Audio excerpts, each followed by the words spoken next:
Merci, on va redémarrer et avant de commencer cette seconde table ronde qui va être consacrée aux initiatives des Russes qui se battent contre la guerre, je passe la parole à Geneviève Garrigos, présidente de la commission en charge des relations internationales de la ville de Paris.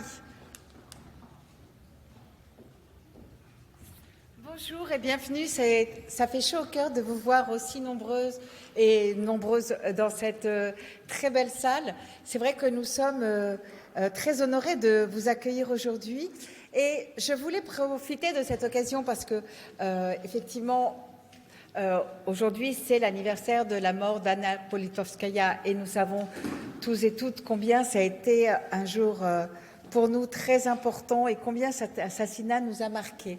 Mais si je reviens sur l'assassinat de Anna, c'est parce que, c'est à cette époque-là que nous avons commencé. À l'époque, moi, j'étais chez Amnesty International et on a commencé à travailler avec certains membres qui ont fondé par la suite Russie Liberté.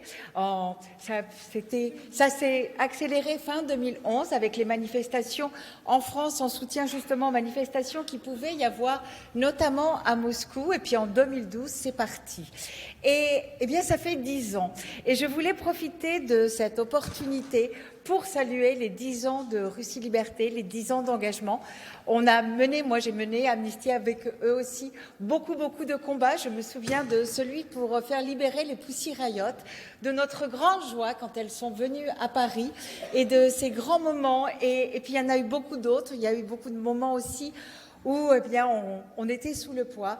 Je ne peux pas oublier, même si c'était avant la création de Russie Liberté, l'assassinat mais dramatique, épouvantable de Natalia Estemirova, et je pense que ça a tout son sens aujourd'hui justement avec ce prix Nobel qui est attribué notamment à Mémorial Natalia, qui, amie de Anna, qui travaillait beaucoup sur la Tchétchénie, qui avait été enlevée et qu'on a retrouvée atrocement torturée.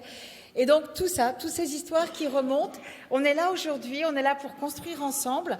Et comme vous le disiez, la maire de Paris, il y a un instant, juste en début de conférence, maintenant moi je suis élue de la ville, vous êtes ici chez vous, on continuera à travailler ensemble, à vous soutenir.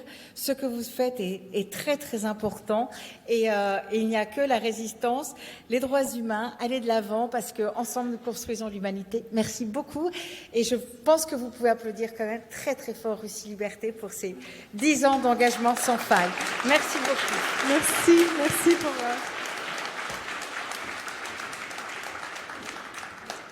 Ça fait très plaisir. Merci beaucoup.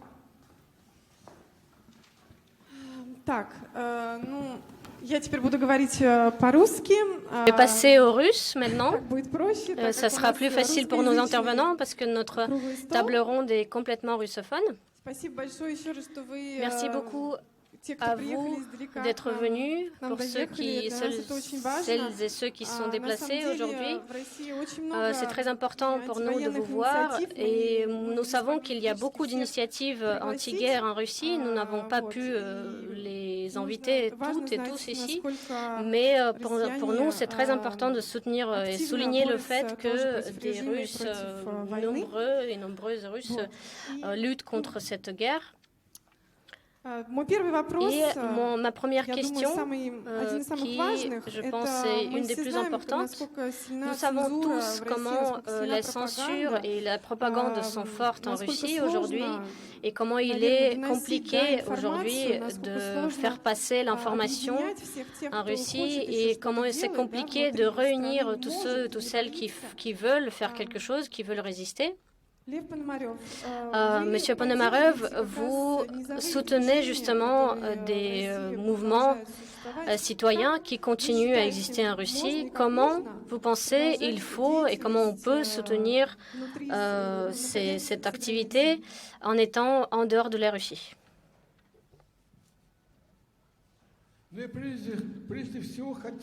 Tout d'abord, je voudrais dire quelques mots importants. Ici, il y a des représentants des organisations qui soutiennent vraiment celles et ceux qui résistent au régime. Moi, je m'occupe d'une catégorie de citoyens un peu différente. C'est-à-dire qu'il y a une résistance peut-être un peu passive. En Russie, ce sont des gens qui sont contre la guerre. Ce sont des gens qui descendent dans les rues, d'ailleurs, qui deviennent des partenaires de ces organisations qui vont être représentées aujourd'hui. Mais beaucoup d'entre eux restent chez eux, restent à leur lieu de travail. Mais ce sont des millions, je souligne, des millions de personnes qui, en quelque sorte, attendent le moment où on peut les tous réunir, organiser, mobiliser et les faire descendre dans les rues. Donc c'est comme ça que je vois mon travail. Je peux vous parler un peu plus en détail de ce que je fais et des succès que j'ai déjà accomplis dans ce domaine. Mais donc, il faut savoir qu'à côté de ceux qui descendent déjà dans les rues, il y a d'autres personnes qui sont aussi contre la guerre et contre ce régime, mais il faut les organiser, il faut les pousser, il faut les aider à résister. C'est ce que je fais. Katia, votre mouvement Vesna a été, depuis les tout premières journées de la guerre, a su mobiliser dans des manifestations beaucoup de Russes. Et comment aujourd'hui vous essayez de porter vos valeurs, vos visions aujourd'hui? Oui, il faut dire que le mouvement Vesna existe depuis 2013. Il a été créé à Saint-Pétersbourg et il s'est répandu partout en Russie. Et quand la guerre a commencé, nous avons été un des premiers qui a déclaré, appelé à des manifestations, des actions contre la guerre. Nous avons essayé de coordonner ces mouvements. Et notre auditoire a commencé à croître très rapidement. Nous avons été une structure très petite. Et après le début de la guerre, pendant les premières journées, il y avait des milliers de gens qui nous ont rejoints, qui nous ont suivis sur les réseaux sociaux. Et donc, nous essayons de parler des répressions qui se passent en Russie. Nous avons plusieurs projets. Ce sont des projets dans lesquels nous essayons d'impliquer la société russe dans des mouvements de protestation. Donc, il y a différents mouvements de ces activités en ce qui concerne la sécurité. Je peux rentrer un petit peu en détail, peut-être quelques exemples. Par exemple, un mois après le début de la guerre, nous avons créé un projet qui s'appelle la protestation visible, une chaîne sur Telegram où nous publions des exemples des stickers, des pancartes qui sont posées partout dans les villes, des petites et des moyennes et des grandes villes en Russie. Ce sont des signes de protestation contre la guerre. Nous avons reçu plus de 20 000 photos, des exemples, et donc nous publions tous ces exemples et de cette manière, nous gardons ce lien avec notre auditoire. Et un autre projet, c'est un site за свободу политзаключенных и против закона о фейках. Мы понимаем, что это, то есть если люди обратятся, очень маленькой вероятностью не существует, точнее, что что-то изменится, но таким образом мы можем показать, что люди массово выступают против войны, и за время существования этого проекта в Госдуму через наш сервис 60 тысяч человек. В общем, мы стараемся держать связь с людьми, тысячи сообщений в день, мы стараемся всем отвечать. Répondre à tous les messages. Parfois, il y a des gens qui nous envoient des idées, proposent des actions anti-guerre ou des volontaires, des bénévoles qui nous proposent leur aide, par exemple, pour préparer des pancartes ou des flyers contre la guerre. Oui, donc vous avez dit que même si cela ne va rien changer, vous faites ça. Donc, comment... je pose cette question à toutes les personnes qui sont présentes ici.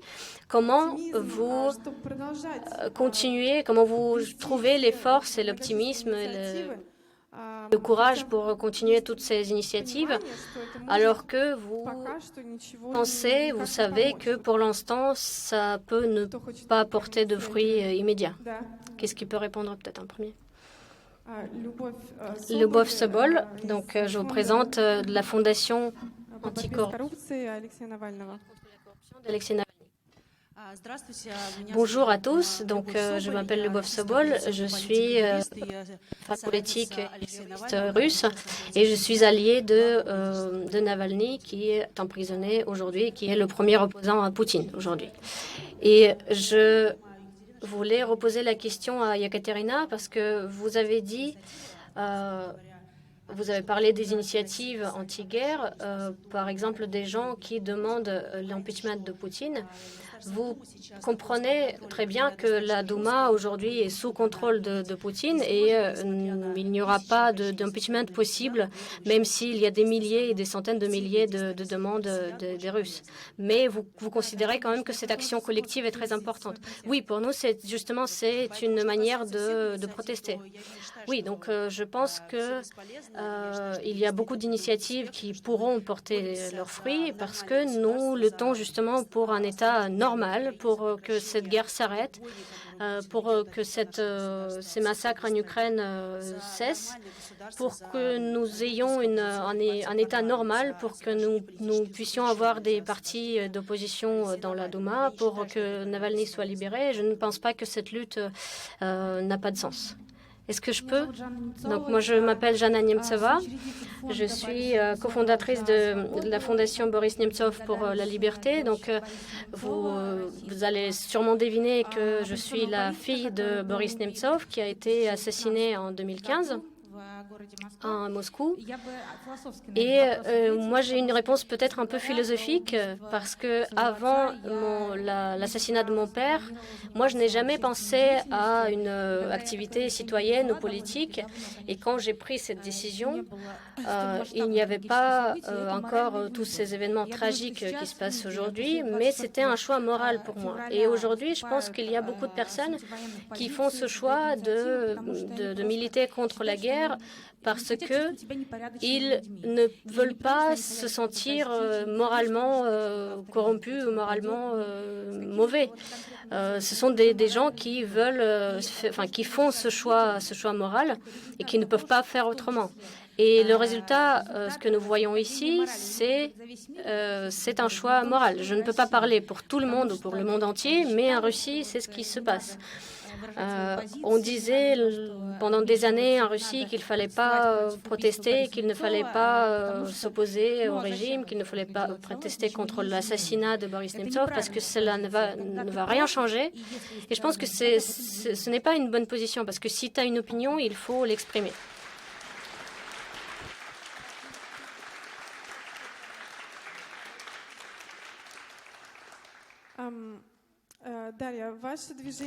Daria, votre mouvement de résistance féministe anti-guerre travaille beaucoup et je sais que vous faites beaucoup d'actions multiples, beaucoup d'actions différentes et vous avez une approche assez créative à votre activité. Donc, quel est le but, l'objectif principal pour vous? Est-ce que c'est de donner une alternative, une information alternative ou de réunir des personnes ou tout cela?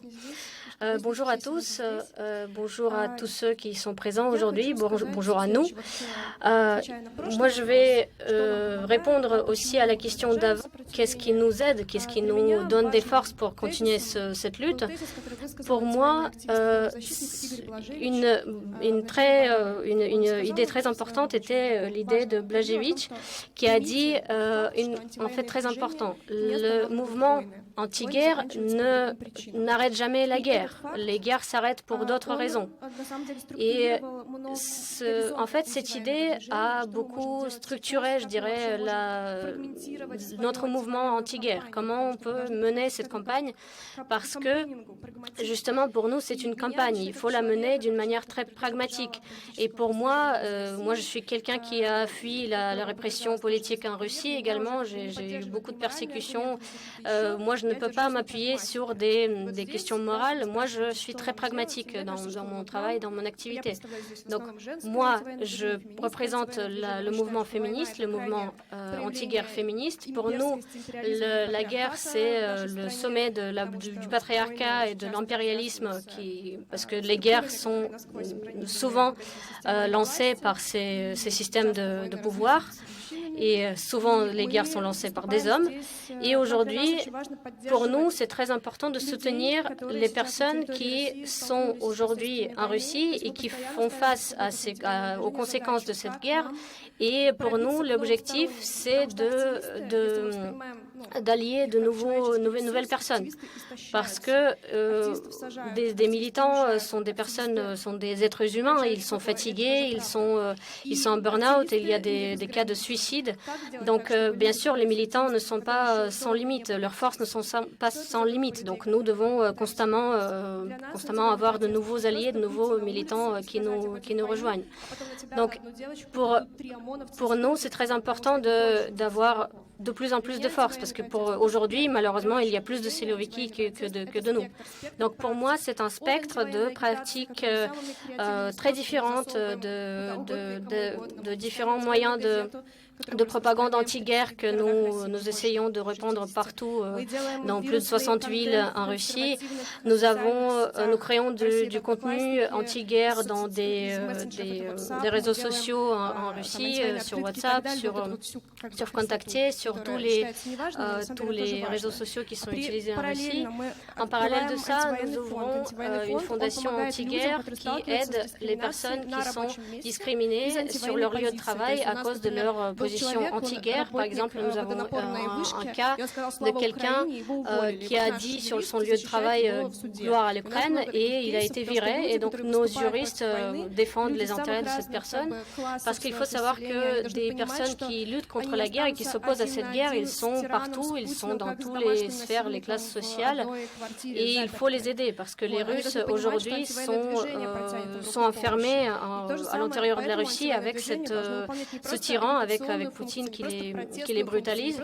Donc, pour nous, c'est très important de travailler justement dans ce milieu social, parce qu'il faut soutenir les personnes qui perdent leur travail à cause de leur position anti-guerre, qui n'ont plus de ressources. Et je pense que la guerre sera terminée justement quand il n'y a plus de ressources à ce régime.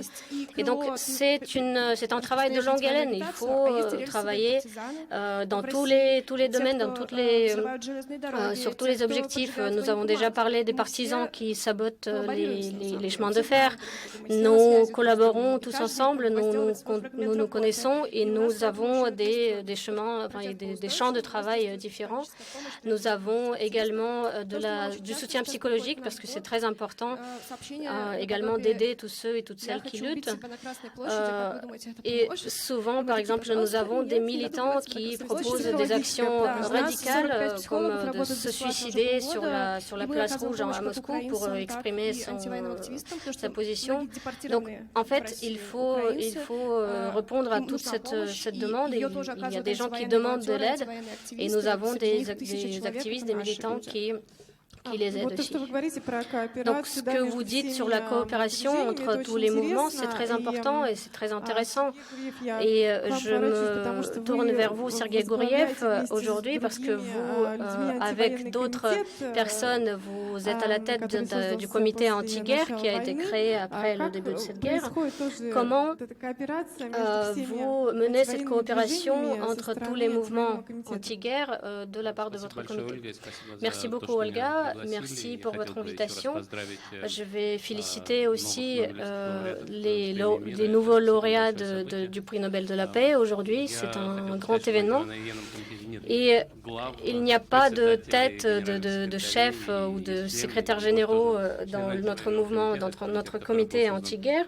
Ce comité a été créé pendant les premiers jours de cette guerre pour justement montrer qu'il y a un mouvement anti-guerre, un mouvement de Russes qui s'oppose à cette guerre.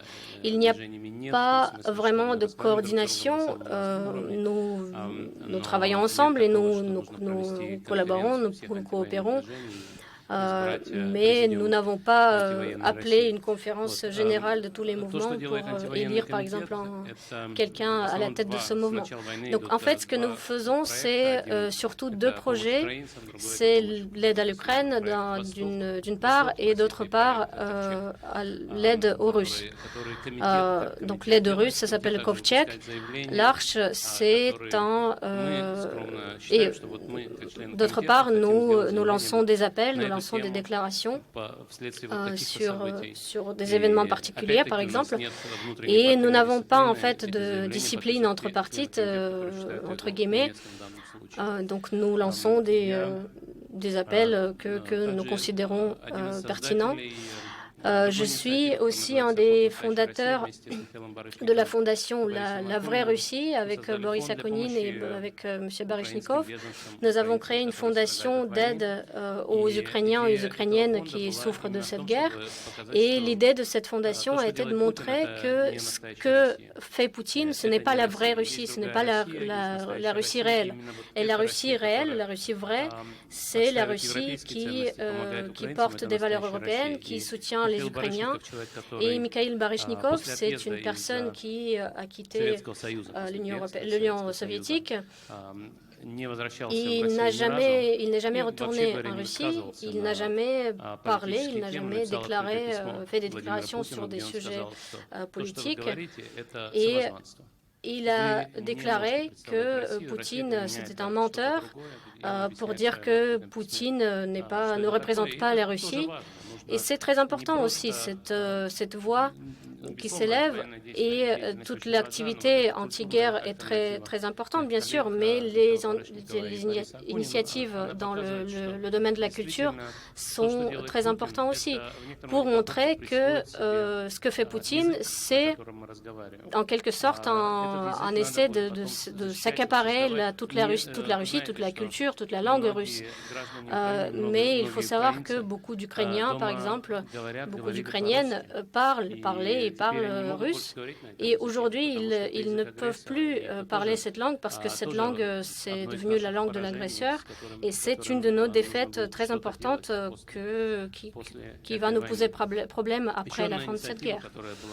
Une autre initiative que nous avons créée au comité anti-guerre, c'est le comité de l'action russe. Ce comité a créé une déclaration très simple qui dit que pour nous cette guerre est une agression illégitime, que Poutine n'est pas un président légitime de la Russie, et que nous soutenons l'intégrité territoriale de l'Ukraine. Et nous avons lancé un appel pour tous ceux qui veulent signer cette déclaration. Il y a moins de signataires que sous la déclaration, sous la pétition de Lev Ponomarev, la pétition anti-guerre, qui a rassemblé plus d'1,3 million de signatures. Mais nous voyons qu'il y a aussi une demande, un besoin de s'exprimer de la part des Russes. Donc, nous essayons de lutter contre cette guerre à l'intérieur de la Russie, mais c'est très dangereux. Et nous, à l'intérieur de notre comité, un des membres de ce comité, c'est Vladimir Kara-Murza. C'est le seul membre de notre comité qui se trouve toujours en Russie, et il est emprisonné aujourd'hui. Donc, nous en avons beaucoup parlé au début de cette guerre. Nous avons dit que c'est très dangereux de s'opposer à cette guerre en étant en Russie. Et Vladimir Kara-Murza, c'est une personne très courageuse qui est retourné en Russie, qui a été arrêté, emprisonné, et malheureusement, il peut être condamné à plusieurs dizaines d'années de prison. Nous espérons que ce régime s'écroulera avant, mais c'est un problème que nous connaissons aussi. Donc c'est aussi un spectre d'initiatives.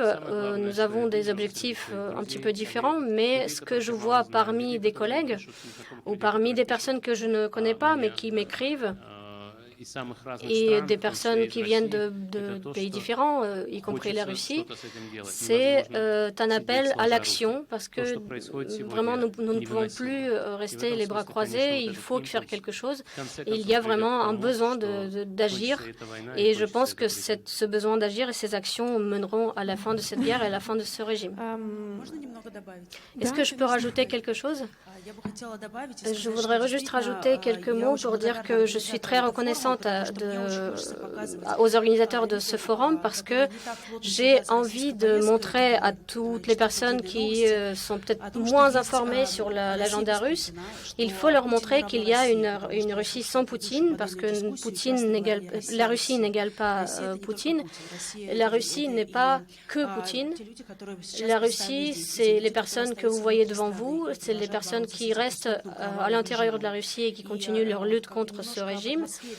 Et pour parler de ce qu'on peut faire en Russie, juste pour vous dire que si on organisait un événement comme celui-ci en Russie, dès les premières minutes, on aurait la visite des Siloviki, des CRS, des policiers et la plupart des participants de cet événement seraient partis en prison le soir même. C'est pour vous dire l'ambiance en Russie. Donc moi, je suis poursuivie dans le cadre de 5 poursuites, 5 affaires au pénal en Russie. Et la 5e affaire a été initiée parce que j'avais parlé des atrocités de l'armée russe à Boutcha. Et donc je suis aussi sur la liste des extrémistes et terroristes en Russie parce que j'avais essayé de participer à une campagne électorale. J'avais un programme démocratique. Je suis également, bien sûr, un agent de l'étranger. Il y avait une tentative de meurtre contre mon mari. Il a heureusement survécu, mais bon, il y avait beaucoup de moments très pénibles et très dangereux. Donc, pour vous dire que c'est très difficile, le travail que nous menons, et très difficile de lutter contre ce régime sanglant. Mais en tout cas, la Russie n'est pas que Poutine, la Russie n'est pas que ce régime. Il y a beaucoup de gens qui résistent. Et peut-être des personnes ne seront pas d'accord avec moi, mais je ne suis pas d'accord avec le chiffre de 25% qui soutiennent Poutine. Parce que, bien sûr, Poutine contrôle tous les médias en Russie. Il y a beaucoup de propagande. Toutes les chaînes de télé, tous les journaux, toutes les chaînes de radio, tout est contrôlé par le Kremlin. Et il y a des milliards de roubles qui sont dépensés pour cette propagande et en même temps, Poutine n'a pas de majorité de soutien. Et la majorité des gens, des citoyens en Russie sont apathiques parce qu'on les a formés, on leur a montré de toutes les manières qu'il faut se taire, qu'il ne faut surtout pas lever sa voix, qu'il ne faut jamais dire que tu n'es pas d'accord avec les autorités parce que sinon tu peux perdre ton travail, tu ne pourras pas rentrer à l'université, etc. Et on a déjà parlé d'Alexei Gorinov, du député municipal à Moscou. Il a été condamné à 7 ans de prison ferme pour sa position anti-guerre. Donc bien sûr, il est très important, très difficile de lutter contre ce régime à l'intérieur de la Russie. Et je pourrais comparer ça à une lutte de la viande contre un hachoir. C'est très difficile. Nous n'avons pas, nous, la société civile en Russie, nous n'avons pas de milliards d'euros dont dispose Poutine pour sa propagande et pour son armée. Nous n'avons que notre parole et nous essayons de faire ce que nous pouvons avec les ressources dont nous disposons, les ressources de la société civile. Donc il y a beaucoup de nous qui ont été obligés de quitter la Russie, mais il faut savoir qu'il y a beaucoup de personnes qui luttent et qui ont du talent organisationnel et même aujourd'hui, ils essayent de faire quelque chose, mais en restant en Russie, tu seras soit emprisonné comme Yashin, comme Navalny, comme Karamurza, ça, et beaucoup de représentants de la société civile, ou alors on va te faire partir du pays. Donc, pour lutter contre ce régime, c'est très compliqué, mais des Russes continuent à le faire, et il ne faut pas ignorer ces efforts, et il ne faut pas, surtout, ne faut pas céder à la propagande poutinienne, et il ne faut pas croire que la plupart des gens soutiennent Poutine, ce n'est pas vrai.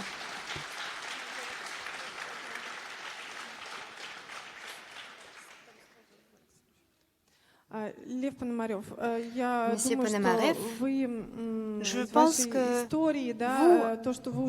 vous, en basant sur vos expériences, ce que vous avez vécu à l'époque où Sakharov était encore en vie, vous étiez présent à l'aube de la création de l'organisation mémoriale. Donc, vous pouvez faire des parallèles avec ce qui se passe maintenant en Russie et ce qui a changé.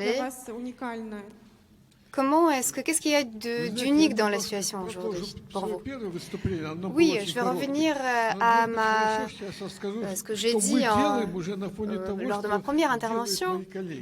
Je suis ce que font mes collègues, je suis dans leur pas. Donc voilà ce qui s'est passé. Il y a eu cette pétition que j'ai déjà mentionnée aujourd'hui, la pétition anti-guerre qui a été publiée le premier jour de la guerre. Elle a réuni 1 300 000 de signatures. Donc ce qui montre que beaucoup de personnes étaient complètement contre la guerre. Mais est-ce que ça veut dire vraiment qu'il y a eu beaucoup de personnes qui connaissaient, qui savaient l'existence de cette pétition et qui étaient au courant de ces actions? Mais cela donnait quand même une garantie que cette pétition a réuni beaucoup de personnes. Tout le monde m'a dit qu'il y a eu la moitié de la population qui n'acceptait pas la guerre. Mais qu'est-ce qu'on fait alors? On a fait un Google Doc pour mettre à jour cette pétition. En fait, les pétitions sur change.org, on peut les mettre à jour presque chaque jour, à tout moment. Nous avons mis à jour cette pétition et dans cette mise à jour, nous avons proposé de donner aux personnes qui signent les pétitions leur adresse.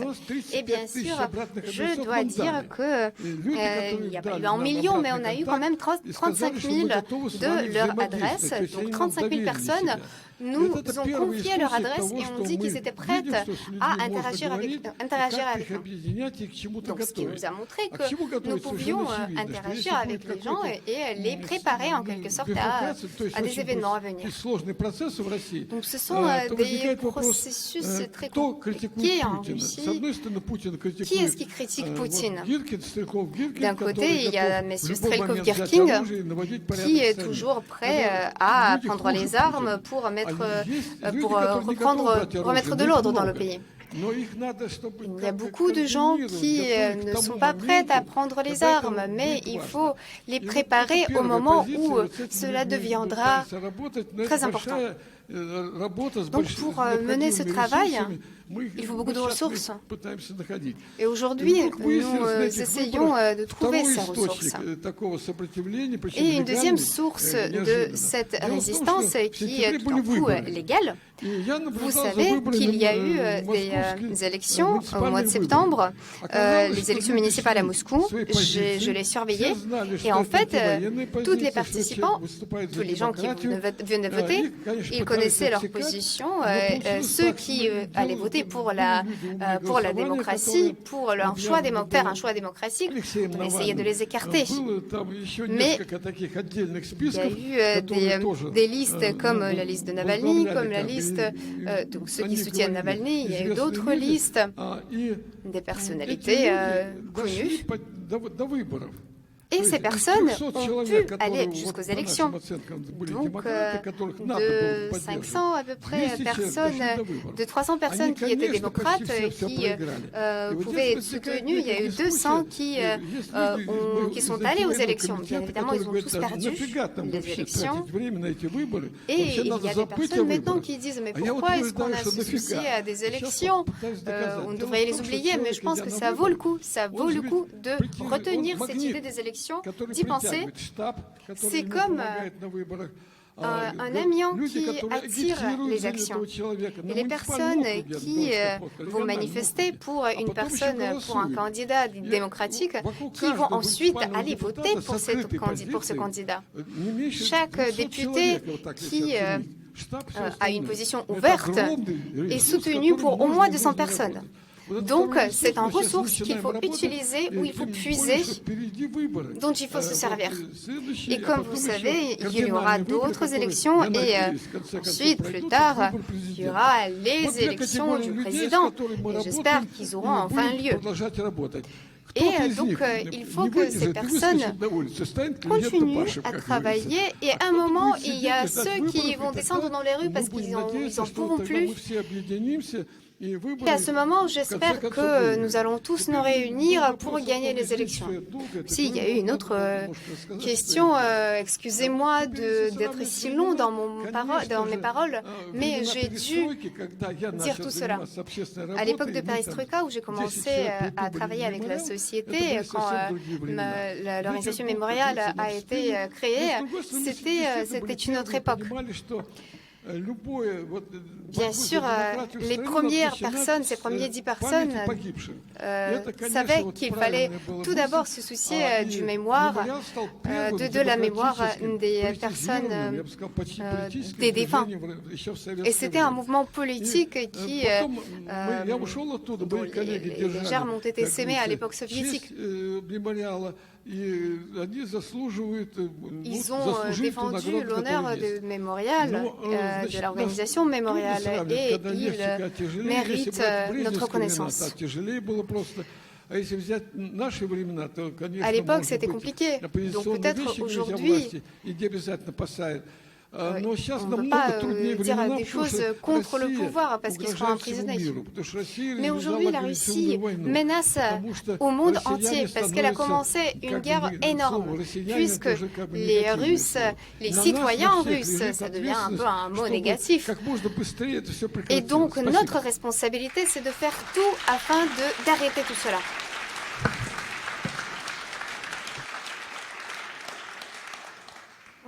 Жанна, donc vous êtes en tête d'un projet éducatif avec le fonds de Boris Nemtsov. Donc, est-ce que vous pourriez nous expliquer comment est-ce que cette initiative dans le domaine d'éducation permet de mettre en lumière, d'éduquer et d'essayer de combattre l'apathie de la population. Oui, j'aimerais juste rajouter quelque chose à ce qui a été dit. Maintenant, nous sommes à Paris, en France, et il me semble que, afin de changer des choses en Russie, afin d'avancer des choses depuis le point mort, il faut tout d'abord assurer la victoire de l'Ukraine. Donc, il faut continuer à soutenir l'Ukraine avec tous les moyens possibles, afin que la Russie quitte tous les territoires qui ont été occupés par la Russie depuis l'annexion de la Crimée. C'est très important.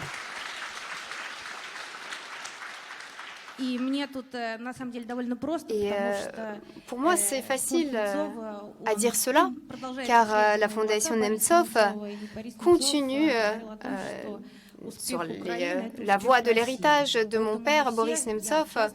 Et il disait que la réussite de l'Ukraine, c'est la réussite de la Russie. Donc nous souhaitons tous la réussite à l'Ukraine. Donc notre organisation, ce n'est pas une très grande organisation, mais nous espérons qu'elle va grandir un jour. Et nous faisons tout de notre possible. On a dit souvent que dans notre organisation que l'une des tâches de l'opposition, c'est l'éducation. Et mon père, c'était un grand ami de l'Ukraine, et la maire de Paris a dit que M. Vitaly Klitschko viendrait la semaine prochaine ici à Paris. Malheureusement, je n'ai pas pu lui passer le bonjour, mais M. Klitschko, depuis le début de la guerre, pendant cette époque tragique, m'envoie des interventions, des conférences de mon père, et me pose aussi la même question. Comment est-ce qu'il a pu savoir tout ça? Et moi, je ne sais pas répondre à cette question. Mais donc, l'éducation. Nous proposons aux citoyens de l'Ukraine, aux citoyens russes aussi, des programmes de soutien. Ce sont des programmes de soutien pour les étudiants. Nous avons plus de 14 bourses dans les 3 universités de Prague pour les Ukrainiens. Nous faisons du soutien aux étudiants russes qui ont été virés de l'université suite à leur participation dans les manifestations. Nous assurons la possibilité de faire des études de doctorat par procuration à l'université de Prague. Et aujourd'hui, nous avons pu conclure dans partenariat avec le Sciences Po, dont je vous remercie. Donc, je ne vais pas trop agrandir ce que nous faisons. Nous voulons garder le capital humain, le préserver. Donc, l'influence de l'éducation, nous ne le voyons pas tout de suite. Nous voyons ses conséquences qu'après. Et les spécialistes qualifiés seront recherchés en Ukraine pour la recruter, mais aussi en Russie. Et il a été dit, nous ne pouvons pas avoir une démocratie stable s'il n'y a pas assez de personnes qui la soutiennent. Donc, ce n'est pas ma plus grande ambition. Mon ambition est plutôt modérée maintenant, mais je vais aspirer à cette grande ambition. Monsieur Gouriev, j'aimerais vous poser une autre question en ce qui concerne la résistance économique qui est menée en Ukraine, en Europe, par l'Europe.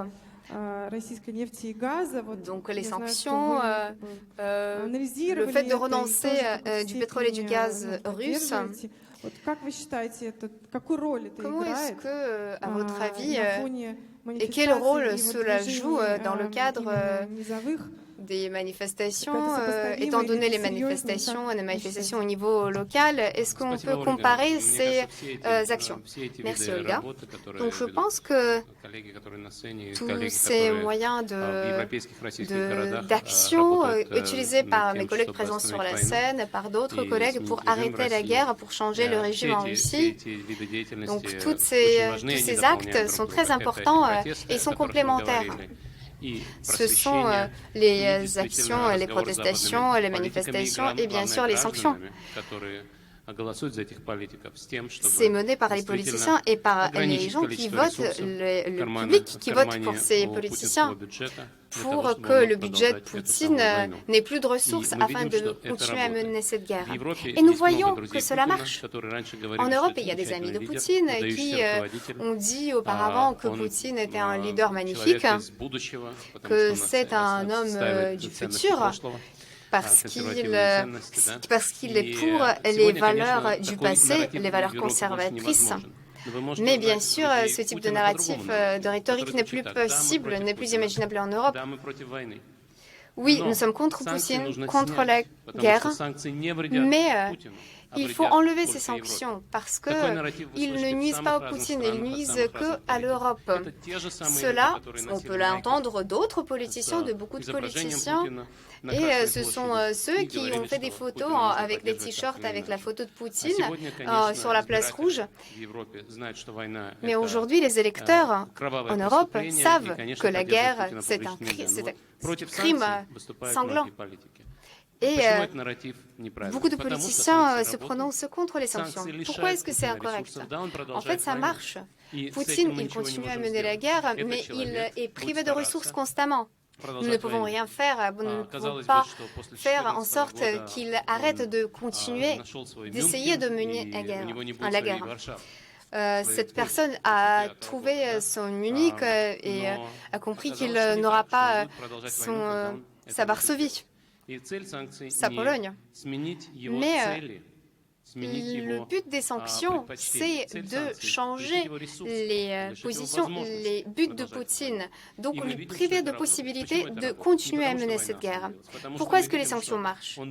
Ce n'est pas parce que la guerre s'est arrêtée. Nous voyons que Poutine a été contraint à commencer la mobilisation. C'était une décision avec laquelle il a beaucoup traîné parce qu'il comprenait que ça allait être une décision très impopulaire. Mais donc à l'époque, il avait encore l'argent pour contracter pour recruter de nouveaux soldats. Mais maintenant, il faut aller chercher dans les régions les plus pauvres pour proposer, avec l'argent qui reste à Poutine, le travail. On peut proposer à ceux qui sont emprisonnés d'aller à l'armée. Mais aujourd'hui, quand il n'y a plus d'argent, Poutine doit commencer la mobilisation. Mais les vraies sanctions vont commencer au mois de décembre, quand l'embargo de l'Union européenne commencera.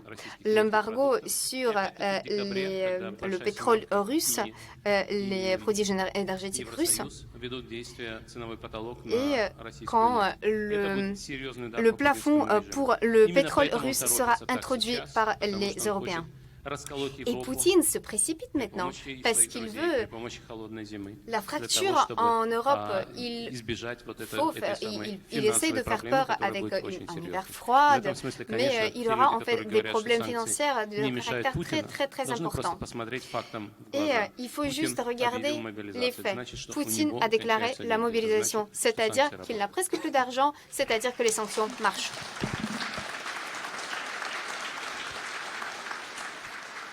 En ce qui concerne la mobilisation déclarée par Poutine, c'est intéressant parce que au moment où la mobilisation a été proclamée, Vesna et d'autres organisations ont appelé les personnes à descendre dans les rues. Donc on avait ce sentiment de nouvelles fenêtres de possibilités pour que le peuple commence à protester. Donc pourquoi est-ce que vous pensez que cette mobilisation a poussé les gens soit de descendre dans les rues, soit de quitter la Russie? La mobilisation en soi, quand il y a la guerre abstraite, pour ainsi dire, en Ukraine, ce n'est pas la même chose quand on reçoit une obligation d'être mobilisé et d'aller en guerre. Donc les personnes qui sont descendues dans les rues sont peut-être les mêmes qui sont déjà sorties manifester. Ce sont les personnes qui veulent se prononcer contre la guerre, montrer leur position. Et pour eux, la manifestation, pour beaucoup de personnes, c'est un moyen accessible. Bien sûr, il y a ceux qui ont peur, mais il y a des gens qui sont prêts à courir ce risque et de manifester. Donc je pense que voilà, il y a eu deux stimuli qui ont poussé les gens à manifester. Mais le premier jour de la mobilisation, la première manifestation a été assez importante. La suivante, qui a été proclamée pour samedi, nous espérions que comme c'est lors de week-end, il y aurait plus de gens. Mais la police militaire est très agressive. Les gens sont intimidés, ils ont peur de descendre dans les rues.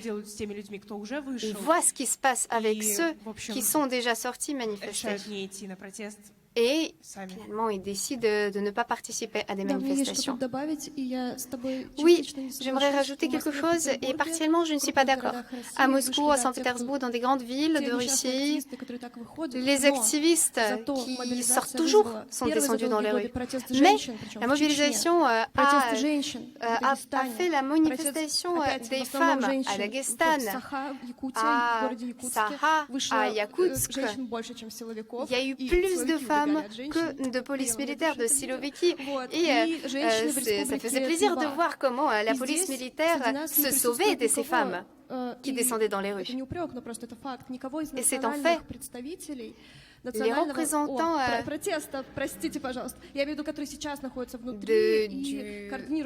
les opposants qui sont maintenant en Russie pour coordonner les protestations ne sont pas descendus dans les rues.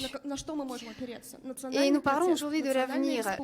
Les manifestations nationales, les républiques qui font partie de la Russie, la lutte contre les discriminations menée par le régime de Poutine, parce que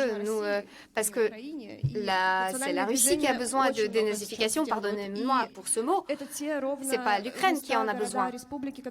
Et ce sont les républiques, les villes. Daghestan, par exemple, a perdu le plus de personnes de sa population lors de cette guerre. Et Boïatie, par exemple, le Fonds de Boïatie libre a tout fait, a mobilisé tous les efforts pour faire rentrer les personnes mobilisées chez eux. Pour nous, pour la résistance féministe anti-guerre, pour nous, la mobilisation a divisé tout en avant et en après. Si on parle des campagnes, maintenant, c'est un nouveau virage. Avant, ce n'était qu'une guerre abstraite pour votre participation. Vous pourriez y aller, vous pourriez ne pas y aller, mais maintenant, aujourd'hui, la guerre, c'est ce qui se passe en Russie, c'est que les femmes doivent essayer de cacher leurs hommes dans les caves, dans les maisons, pour qu'ils ne soient pas appelés à la guerre. Et aujourd'hui, il y a beaucoup plus de torture. Il n'y a jamais eu aussi de torture à la police depuis le début de la guerre. C'est presque le niveau de la Biélorussie. On a essayé d'étrangler nos militantes avec des sacs plastiques. Il y a eu de la violence physique. Tout cela est fait pour que les gens aient peur de sortir dans les rues. Mais tout cela ne peut pas arrêter les initiatives nationales. Et je pense que les manifestations à Daghestan et d'autres manifestations seront réprimées. Mais ces femmes, non seulement les femmes, mais toutes les personnes qui sont sorties manifester, ils commencent à tourner leur regard vers la résistance féministe anti-guerre. Et nous commençons à coopérer avec eux, avec ceux qui sont sortis manifester pour la première fois et qui essayent d'être et veulent être radicaux. Et je pense qu'il est temps de dire que le temps de la résistance pacifique est révolu. Nous le pensons. Nous devons discuter des points de radicalisation, de ce qu'on peut se permettre ou ne pas se permettre publiquement. C'est les manifestations à l'époque de Poutine, puisque la manifestation qu'on appelle la manifestation violente, la manifestation qui montre de la force a été marginalisée et nous avons dû le marginaliser pour ne pas être emprisonnés. J'ai toujours été pour la manifestation pacifique, mais aujourd'hui, je ne le suis plus.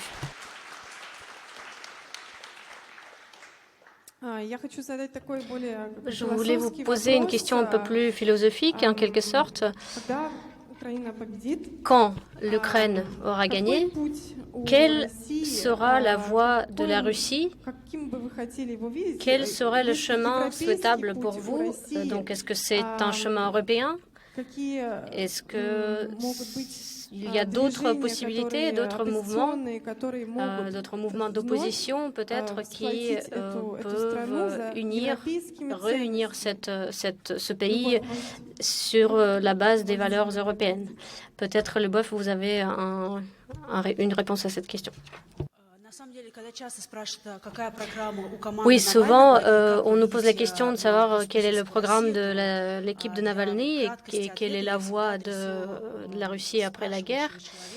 J'adresse toujours la personne vers notre site web parce que jusqu'à aujourd'hui, nous avons toujours gardé le programme de Navalny qui l'avait proclamé lors des élections présidentielles de 2018. Et d'ailleurs, Sergei Gouriev, que je remercie, avait participé au développement de ce programme.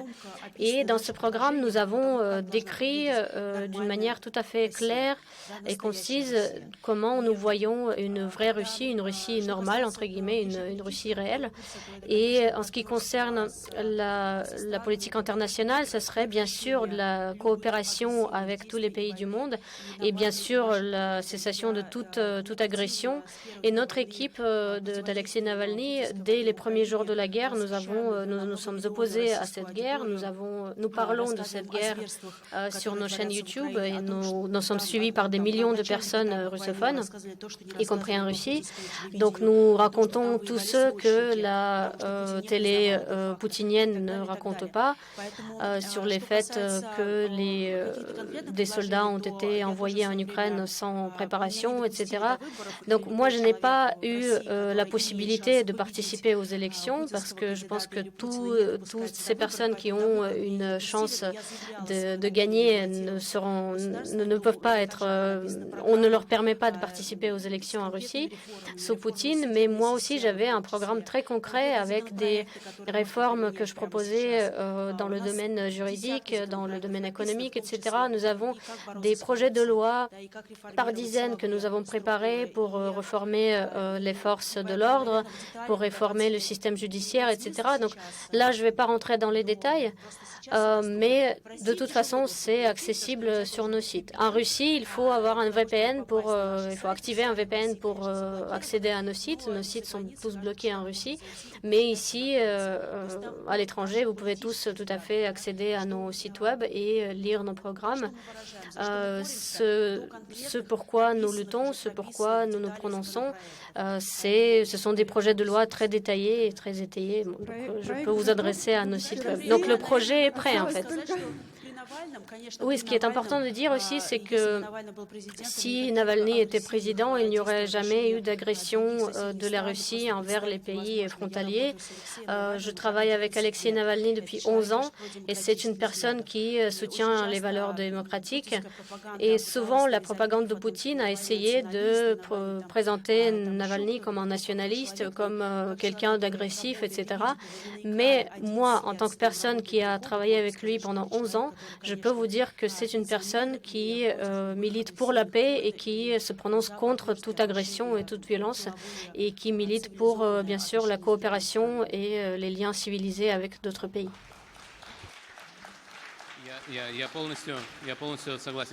Je soutiens tout à fait tout ce qu'a dit Lubov et bien sûr sur sa chaîne il y a beaucoup de vidéos sur le futur, l'avenir de la Russie. Moi aussi j'ai un interview avec Alexei Navalny où nous avons longuement parlé de toutes ces questions. Juste avant qu'il revienne, qu'il rentre en Russie. Il a parlé de toutes ces questions aussi et quand on parle de Navalny en tant qu'impérialiste, ce n'est pas vrai.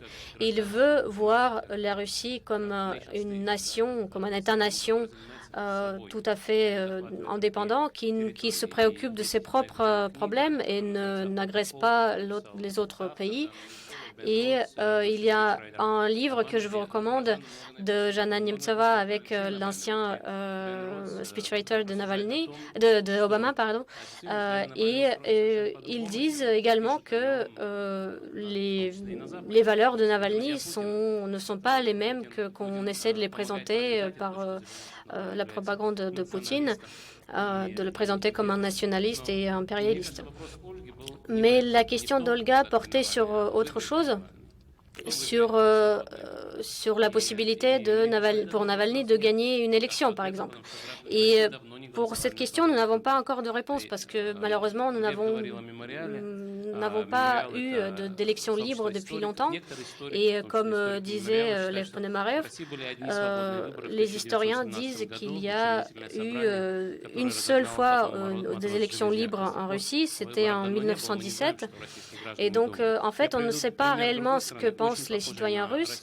Je peux vous donner un autre exemple, c'est la Turquie. C'est un pays sur le continent européen aussi, mais c'est un pays qui est en proie à la nostalgie impérialiste également. Donc, c'est un pays qui est divisé aujourd'hui aussi. Et parfois, lors des élections démocratiques, il y a différentes figures qui peuvent gagner.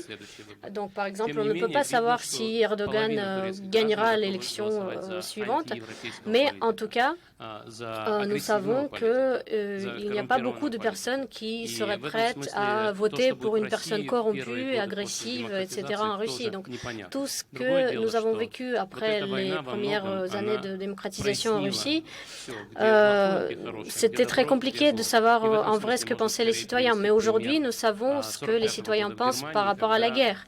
Et on peut se baser aussi sur l'exemple de l'Allemagne en 1945. Les citoyens allemands ont commencé à comprendre ce qui s'est passé et ça s'est passé de différentes manières dans des zones d'occupation différentes. Mais en tout cas, ce processus a amené à ce que les Allemands et les Allemandes disent plus jamais ça. Et je pense que ce sera possible en Russie et je pense que ce sera possible de mener ce chemin après la fin de la guerre. Mais je pense que ça ne se passera pas tout de suite. Aujourd'hui, bien sûr, le régime de Poutine, malheureusement, possède l'arme nucléaire et nous avons l'exemple de la Corée du Nord.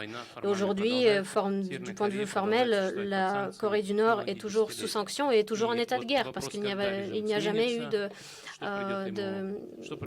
paix qui serait signé. Donc moi, j'essaie de rester optimiste. Je pense que ce régime ne peut pas exister sans Poutine parce que ce régime est basé sur la figure de Poutine et tout nouveau gouvernement russe devra se poser la question de savoir comment donner à la population russe un bon niveau de vie. Mais malheureusement, l'option de la Corée du Nord est aussi possible parce que c'est une dictature qui subsiste depuis longtemps. Mais en même temps, la Russie est beaucoup plus proche de l'Europe et est un pays beaucoup plus civilisé. Donc il y a plus de raisons d'être optimiste, je pense. Mais en même temps, il y a beaucoup de scénarios différents possibles et on ne peut pas savoir aujourd'hui quel est le scénario qui se réalisera. Oui, donc moi je vais vous parler en tant que féministe et si nous nous posons la question, si nous rêvons à un avenir russe, pour moi comme femme, comme féministe, comme militante depuis 8 ans, qui soutient les victimes de violences, nous savons que c'est un cercle de violence qui se perpétue. C'est une violence qui commence dans la famille et c'est une violence qui finit en guerre et il y a des cas de viol qui sont aujourd'hui documentés et ça fait partie malheureusement des armes qui sont utilisées lors de cette guerre. Mais en tout cas, ce sont ces personnes qui perpétuent aujourd'hui cette violence à la guerre, ce sont des personnes qui ont été violentes à la maison. Et nos militantes ont proposé un slogan que j'aime beaucoup qui dit que la guerre commence à la maison, la guerre commence dans la famille. Donc aujourd'hui, nous n'avons en Russie toujours pas de loi contre la violence conjugale, contre les violences à la maison, contre les violences domestiques. Et quand aussi nous avons un avenir en Russie, je pense que, bien sûr, pour moi, la question de l'avenir, c'est surtout la question de savoir comment on peut lutter contre cette violence, comment on peut défendre toutes les victimes de cette violence, les femmes, les personnes LGBT, etc. Aujourd'hui, ces personnes ne sont pas défendues du tout, ne sont pas protégées du tout. Et ce n'est pas une coïncidence. C'est l'Église qui est couplée avec l'État et qui a appuyé ces valeurs dites traditionnelles qui mènent à cette violence d'État. Daria, je suis tout à fait d'accord avec vous. Je vais juste rajouter quelque chose. Quand vous dites Poutine n'a peut-être pas donné l'ordre de violer aux soldats, mais en même temps, Poutine peut tout à fait adopter une loi contre les violences conjugales et il ne le fait pas. Donc ce n'est pas du tout une coïncidence comme vous le dites très clairement. Donc là, je vais vous parler de mon sujet de prédilection, c'est les prisons. Et je vais vous dire qu'en Russie, c'est un régime fasciste qui existe dans les prisons russes. Il y a beaucoup de violences, il y a des viols, il y a des cas de viols documentés en prison. Et même aujourd'hui, on peut lutter contre cette violence, même si ce n'est pas toujours une lutte politique. Mais je voulais dire aussi quelques mots sur l'avenir, comment je le vois. Tout d'abord, ce que nous préparons, c'est les électeurs du futur, c'est les électeurs de demain. Et vous parlez de Navalny, qui pourrait être candidat à la présidentielle, qui pourrait être une figure, mais en même temps, on pourrait parler d'un mouvement plus large qui inclurait les forces de gauche aussi en Russie. Parce que Khodorkovsky, un jour, il avait écrit un article sur le tournant vers la gauche en Russie et il disait que la Russie devrait se tourner plutôt vers la gauche s'il y a des élections libres en Russie. Parce qu'aujourd'hui, on vit un régime capitaliste, c'est un capitalisme d'État et il y a une différence de revenus énorme entre les pauvres et les riches. Et si nous avions un mouvement démocratique uni lors des élections, là où il n'y aurait pas de lutte pour la place de leader, nous pourrions vraiment gagner cette lutte. Et en même temps, je pense que l'Occident pourrait nous aider aussi dans cette lutte, parce que dans les années 90, moi, j'étais députée et j'étais à la tête d'une grande organisation démocratique, et je peux vous dire que l'Occident ne nous a pas aidés. Je pense qu'en Occident, les pays étaient contents de voir que la Russie pourrait devenir un partenaire, pourrait mener des négociations, etc. Mais on a eu très peu d'aide financière, on a eu très peu d'aide. On n'a jamais eu de plan Marshall pour la Russie, par exemple. Et c'est ce dont nous aurons besoin surtout. Merci beaucoup. Oui, c'est une question intéressante et peut-être la dernière question que je vais vous poser. Quel est le message que vous voudriez passer à l'Occident? Parce qu'aujourd'hui, je pense que dans cette salle, il y a une moitié de Français et une moitié de russophones, de personnes d'origine russe. Qu'est-ce que vous voudriez leur dire, le message le plus important, et qu'est-ce que vous attendez de cet Occident collectif, entre guillemets? Donc j'ai déjà partiellement répondu à cette question. Donc surtout, il faut continuer à soutenir l'Ukraine, même si Poutine va essayer de déséquilibrer le consensus en Europe avec la flambée des prix du gaz et d'énergie en général. Et on le voit déjà lors des élections en Italie, etc. Moi, je vis au Portugal et il y a aussi un parti de droite radicale, Chega, qui commence à avoir de plus en plus de soutien. Donc, bien sûr, il y a des personnes qui ne participent plus à ce consensus quand ça commence à toucher leurs revenus et leur porte-monnaie. Vous savez sans doute qu'en République tchèque, il y a eu une grande manifestation contre la vie chère, contre les prix du gaz, la montée des prix du gaz. Et je ne sais pas comment les hommes et les femmes politiques vont essayer de convaincre leurs électeurs que c'est important de continuer à soutenir l'Ukraine, parce que ce n'est pas seulement un conflit régional. Moi, je dirais que c'est un conflit mondial. Deuxièmement, je dirais que je suis d'accord avec Bernard Guetta, si je prononce bien son nom. Donc, il a bien dit qu'il faut soutenir tous ceux qui changent leur position. Donc même ceux qui fuient la mobilisation, c'est des personnes qui n'iront pas à la guerre. Je ne dis pas qu'il faut tous les accueillir, mais je pense qu'il faut soutenir cet esprit, justement. Tout le monde n'est pas un héros, et parfois les personnes fuient et ils laissent tout derrière eux. Et ce sont des anciennes républiques soviétiques qui les accueillent. C'est assez étonnant de voir cela aujourd'hui, parce que il faudrait dire qu'en Russie, il n'y a jamais eu d'hospitalité généralisée envers ces personnes venant des anciennes républiques soviétiques.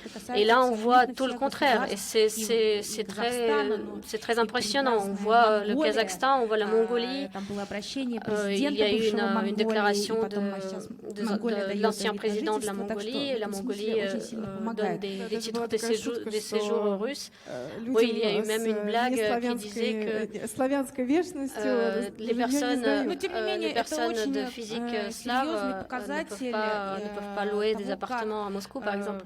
Oui, mais aujourd'hui, justement, ce qu'on voit, c'est que dans ces anciennes républiques soviétiques, les personnes ne sont pas contre les Russes. Ils les soutiennent. Donc moi, je pense qu'il faut soutenir tous ceux qui changent leur position, peu importe les raisons qui les poussent à cela. Voilà ce que je dirais.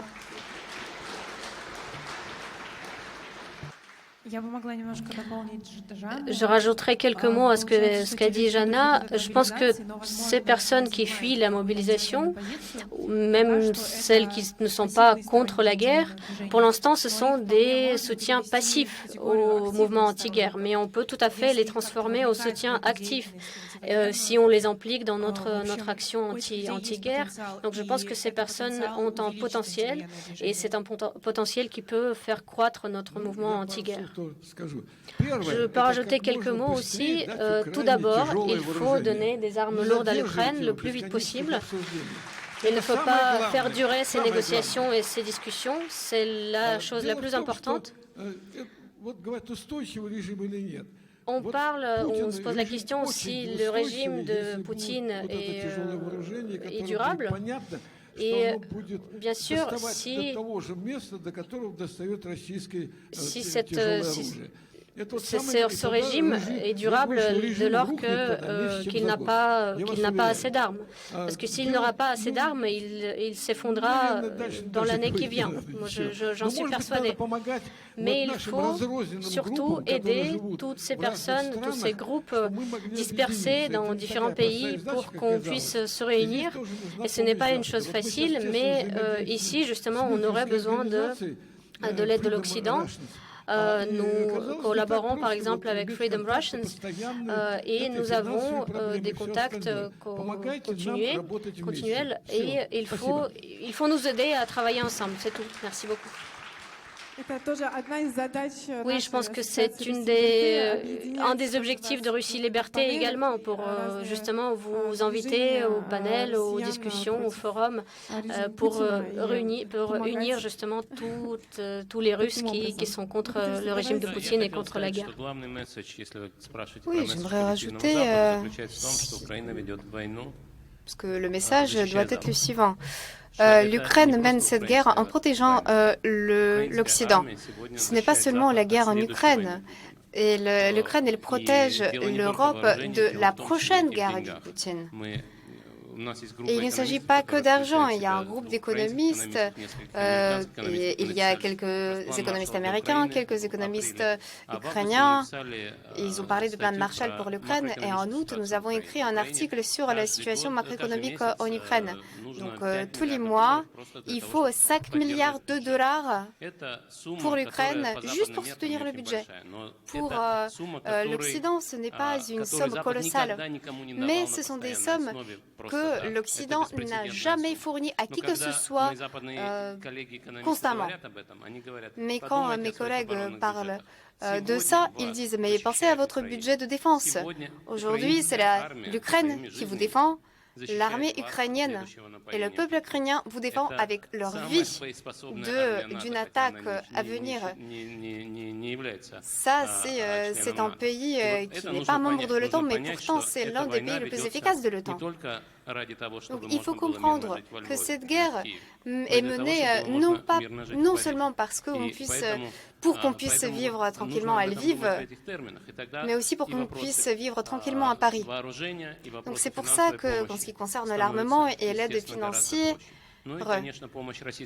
c'est primordial. Mais aussi l'aide apportée à l'opposition russe devient primordiale parce que plus rapidement on arrête Poutine, plus sûr sera l'avenir pacifique pour Paris. Et je pèse mes mots. Nous en avons parlé lors de notre première table ronde. Quand est-ce qu'on a deviné, quand est-ce qu'on a compris que Poutine était prêt à tuer les gens? Il y a quelqu'un qui l'a compris il y a longtemps, il y a quelqu'un qui l'a compris que cette année. Et donc il y a la vie tranquille, comme d'habitude, qui continue à Paris. Et il faut savoir qu'en 1937, la vie était calme à Paris aussi, mais après, les choses ont changé. Merci beaucoup. Donc maintenant, nous allons passer aux questions de la salle. Je pense qu'il y en aura pas mal. Alors, est-ce que quelqu'un pourrait t'aider avec le micro?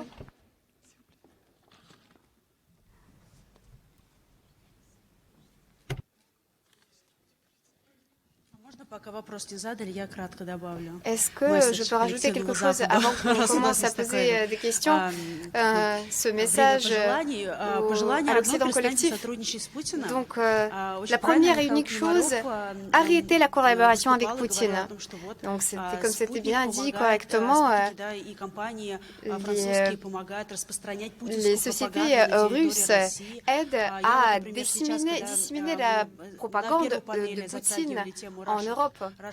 Lors de la première table ronde, on a parlé de Russia Today, des ressources de propagande. Bien évidemment, il n'y a plus de transmission en direct, mais le site continue à fonctionner. Les journalistes qui ont mené la propagande de Poutine en Europe, par exemple en Allemagne, il y en a eu pas mal avant la guerre et au début de la guerre, à l'époque de coronavirus, qui ont été poussés par les propagandistes, par les défenseurs de la propagande de Poutine. Et ça m'a fait mal de voir ces déclarations des leaders mondiaux qui disent qu'ils vont continuer à dialoguer avec Poutine. Je pense que c'est un message complètement incorrect. Et le message très correct qui a été dit par M. Zelensky, nous sommes prêts à des négociations, mais pas avec ce président. Mais Poutine doit devenir un cheval qui boite, un cheval boitant.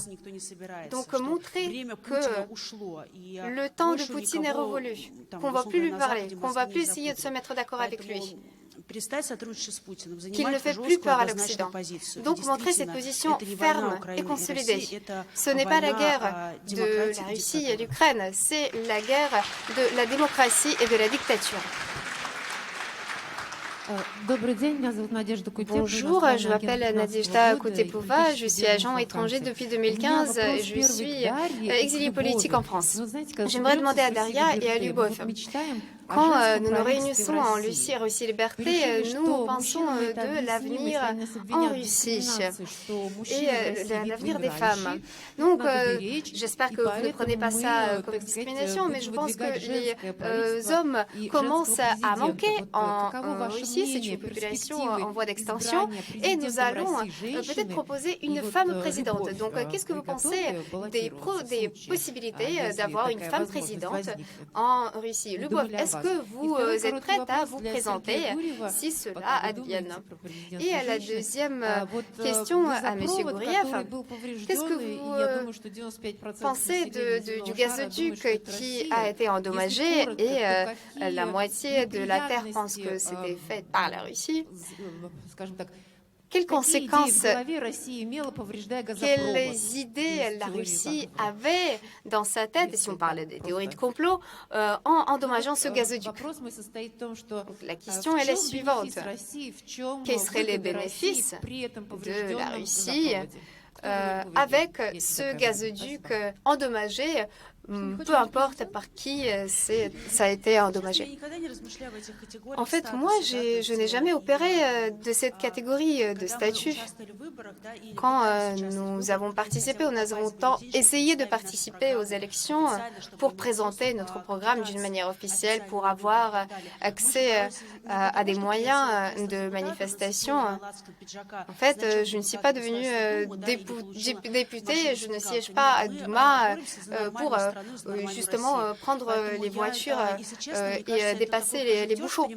Non, je pense que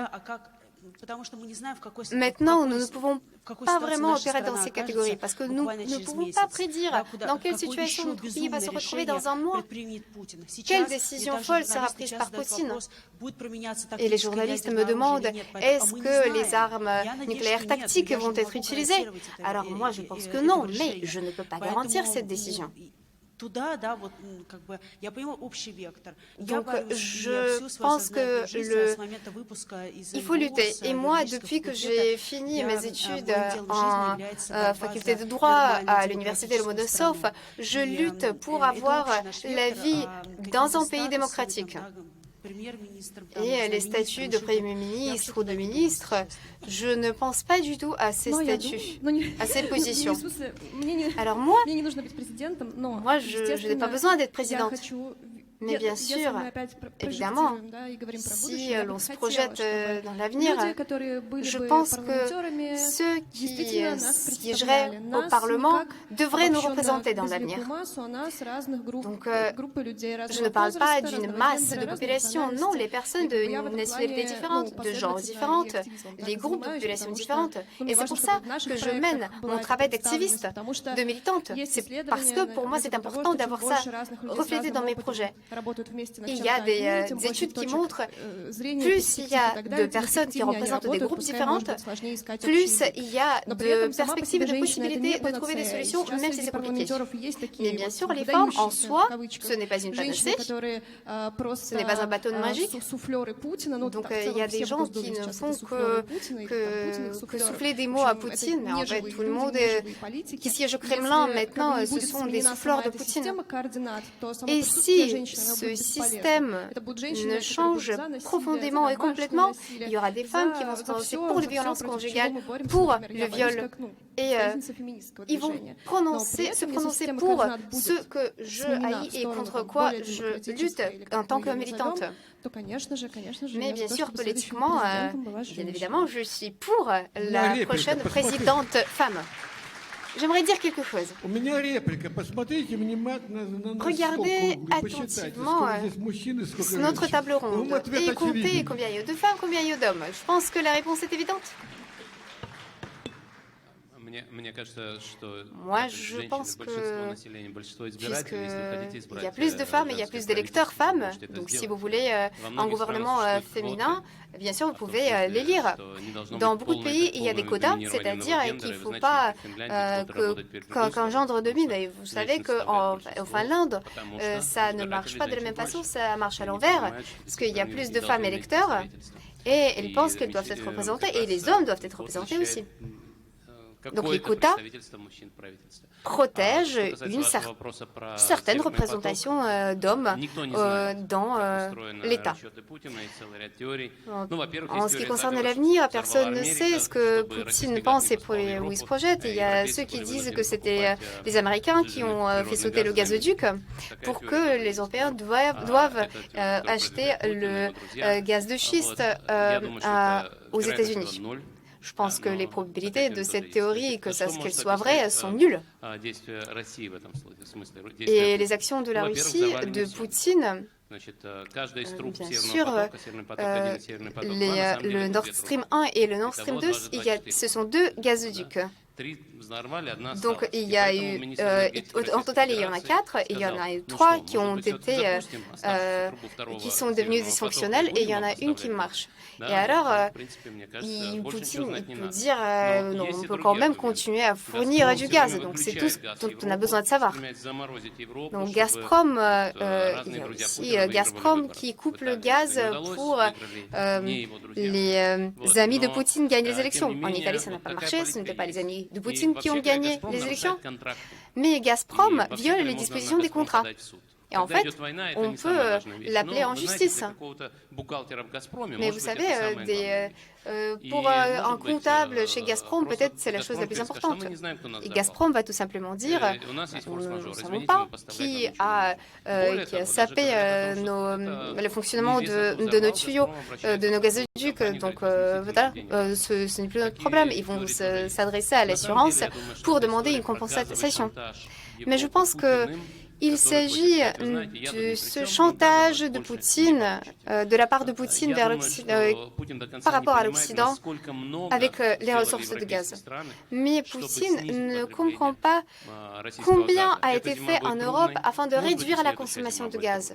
Cet hiver ne va pas être facile, peut-être que l'hiver prochain ce ne sera pas facile non plus.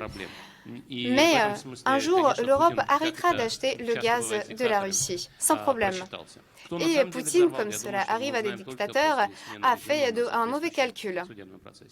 Et bien sûr, tout sera réglé, tout sera évident lors d'un procès qui aura lieu.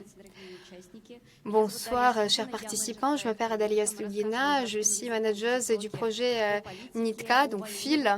Nous parlons de la politique de mouvement anti-guerre dans des mots simples et concrets.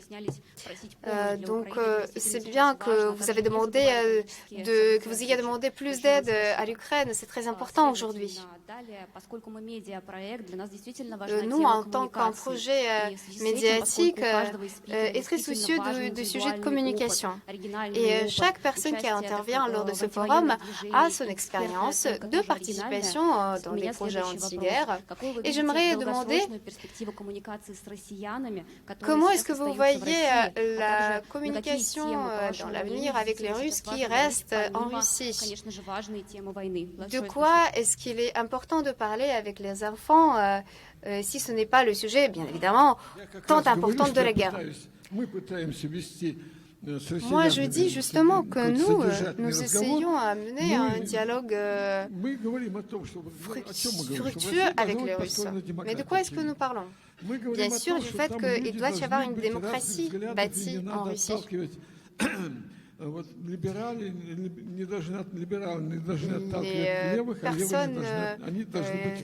Les libéraux ne doivent pas repousser la gauche, ils doivent être unis. Et il faut agir ensemble.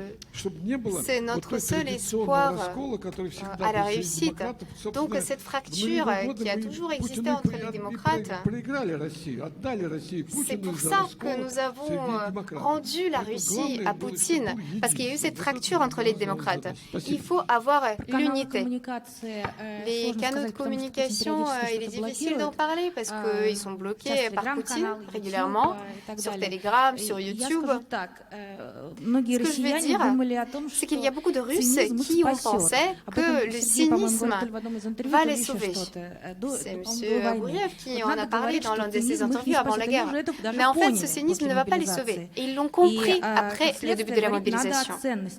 Et donc, c'est-à-dire, il faut parler des valeurs. Parce qu'aujourd'hui, la mobilisation est venue et la guerre est venue dans chaque maison, dans chaque famille. Et donc, il faut écouter, il est temps d'écouter ce qui se passe en Ukraine et voir ce qui se passe en Ukraine. Il faut, oui, j'ai coupé l'élan d'applaudissements. Nous allons applaudir. Donc, ce que je peux dire de notre équipe de Navalny, nous avons beaucoup de ressources médiatiques qui ont été créées sur une feuille blanche, de zéro. Et nous sommes présents sur toutes les plateformes, presque toutes les plateformes en Russie. Nous ne savons pas très bien comment manier TikTok, donc nous serons reconnaissants si vous nous appreniez ça. Mais bien évidemment, toute activité présentielle, si je puis dire, en Russie est très radicale et très dangereuse surtout. Donc, on ne peut communiquer qu'en ligne avec les masses. Par exemple, si un député régional veut réunir 15 personnes quelque part dans sa région pour parler de la guerre, ces personnes seront détenues et envoyées en prison. Donc, on ne peut agir qu'en ligne et c'est ce que nous faisons tous les jours depuis le début de la guerre. Je n'ai pas eu, depuis le début de la guerre, un seul week-end, un seul jour de congé. Nous utilisons Twitter, Facebook, Telegram, les chaînes sur YouTube et d'autres. Mais bien sûr, YouTube, c'est notre plateforme la plus importante. Nous avons la chaîne de Alexei Navalny, où il y a des investigations anticorruption et d'autres.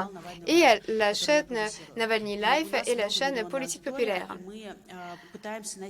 Nous avons des millions d'abonnés et nous utilisons des messages divers et variés.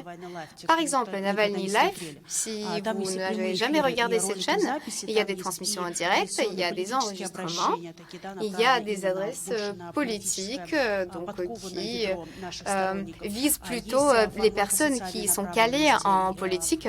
Il y a des vidéos plus de caractère social ou nous parlons de la hausse des prix, des vidéos que nous téléchargeons de nouveau, rechargeons sur notre chaîne, donc par exemple les vidéos sur l'Ukraine, parce qu'en Russie, les informations ont été bloquées et nous avons parlé avec l'agence Interfax de l'Ukraine pour envoyer les vidéos, pour nous donner les informations, pour dénoncer les mensonges de Kremlin, pour montrer ces informations. Et nous voyons beaucoup de commentaires, des experts, des politiciens, des militants, parce que tous ne peuvent pas écouter les interventions de Madame Sobol, donc de moi. Je vous remercie pour votre soutien. Donc moi, parfois, on me voit en tant qu'une jeune fille et ils se disent bah, elle ne connaît pas la vie et qu'est-ce qu'elle peut nous apprendre. Donc encore dans 50 ans, on va peut-être l'écouter. Donc nous nous faisons appel à des personnes différentes qui ont un langage différent et nous essayons ainsi atteindre de divers groupes de population. Et donc, nous avons des écouteurs et des followers assez mixtes. Donc, il y a ceux qui vont écouter une intervention de M. Gouriev et il y a une autre personne qui ne va pas, par exemple, réagir à ce que moi je dis. Et à l'envers. Nous faisons des reportages sur la Russie et en Russie. Donc, nous utilisons tous les formats possibles pour justement nous adresser à des personnes de différents âges, avec des regards politiques différents. Et nous faisons pour parler des répressions. Donc, si je peux rajouter quelque chose, la participation dans un mouvement anti-guerre qui ne cesse pas de croître maintenant. Ce mouvement anti-guerre commence à éduquer la société civile. Et donc, cette société civile ensuite pourra prendre part à d'autres types de militantisme, des actions. Ces gens qui étaient apolitiques vont commencer à participer dans des processus politiques en Russie. Oui, s'il vous plaît, votre question. Oui, je m'appelle Vsevolod. Je suis aussi un exilé politique et je suis un volontaire en bénévole de Mémorial. Aujourd'hui, nous parlons de ce qui se passe aujourd'hui, mais il faut parler de ce qui va venir après. Je suis certain de la guerre de l'Ukraine, mais ensuite, elle va demander des compensations. Et l'économie en Russie sera détruite. Donc, moi, j'ai peur de la chose suivante. Les contributions que la Russie devra payer ne vont pas résister à cet éclat social. Donc peut-être qu'il faudra faire ce qui a été fait dans les années 90, les réformes de choc, les changements brusques. Donc qu'est-ce que vous pensez de la probabilité de ce scénario? Qu'est-ce que vous pourriez proposer dans l'avenir?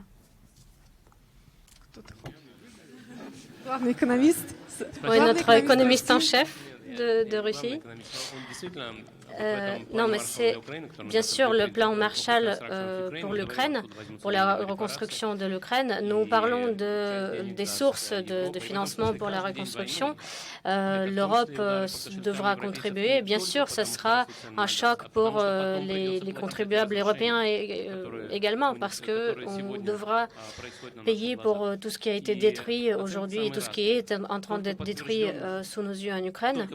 Ensuite, nous savons déjà qu'il y a des infrastructures, des chemins de fer, des usines qui ont été détruits. 120 milliards de dollars, c'est l'estimation d'aujourd'hui. Dans notre rapport, nous passons à une estimation de 200 à 500 milliards de dollars. Parfois, on voit des sommes de 750 milliards de dollars, mais nous savons qu'il y a déjà des ressources qui sont gelées qui sont prévues en Russie, qui sont gelées aujourd'hui des ressources russes, qui s'élèvent à 300 milliards de dollars. Donc, il faudra utiliser ces fonds pour les contributions envers l'Ukraine. Et donc, je pense que l'Ukraine pourra tout à fait prendre tous ces actifs qui sont gelés, ces actifs russes qui sont gelés aujourd'hui. En ce qui concerne les réparations, il y a des précédents. Par exemple, l'Irak qui avait attaqué le Koweït. Pendant 30 ans, il a payé une partie de sa rente pétrolière en tant que réparation envers le Koweït. Donc, votre question, c'est une question très sérieuse et très importante parce que on pense souvent à ce qui s'est passé en Allemagne après la Deuxième Guerre mondiale. On a reconstruit l'Allemagne alors que c'était un ennemi, c'était le pays qui a été défait. Mais il faut y penser parce qu'il ne faut pas reproduire les erreurs après la paix de Westphal. Et donc, je pense qu'il faudra surtout reconstruire l'Ukraine et ensuite reconstruire la Russie post-poutinienne. Et je pense qu'il ne faut pas avoir peur de ces problèmes parce que ce sont des problèmes qui sont beaucoup moindres que les problèmes que nous voyons aujourd'hui. C'est la guerre en Ukraine et le régime de Poutine. Donc il faut arrêter cette guerre, il faut changer le régime en Russie et ensuite on pourra reconstruire l'Ukraine et la Russie avec l'aide du monde entier. Merci beaucoup à tous et à toutes. Nous allons clôturer notre forum. Merci à toutes les participantes et tous les participants. Merci pour votre lutte. Continuez, s'il vous plaît, et nous sommes à vos côtés. Une annonce très importante, n'oubliez pas, s'il vous plaît, de rendre vos casques. Avant de quitter cette salle. Merci beaucoup. Merci.